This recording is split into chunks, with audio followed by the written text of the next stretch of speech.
Hi besties, what we have here is fresh African breadfruit called okwa. I will be putting you through how you can wash and preserve it on the refrigerator in case if you don't want to prepare it that very day. Don't leave it in the nylon that you bought it with. So follow this procedure of mine to learn how you can preserve it in the refrigerator. In case if you don't have fridge, you can also wash it, then put in a bowl and add water to it and cover it up. Leave it till the next day. Rewash it and start cooking.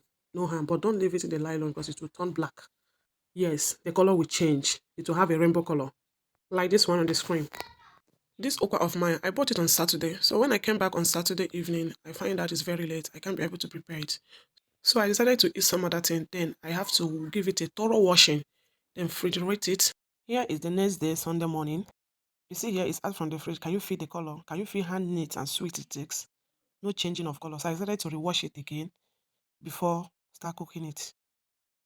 The only disadvantage here is that if actually the cooking duration is supposed to last for 30 minutes on the day you bought it, because of this, it will last for 40, 50 minutes.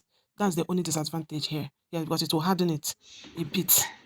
But in terms of changing color, it will not change because the color will remain, the taste will remain. Not that it will not take longer time when cooking. Thank you for watching.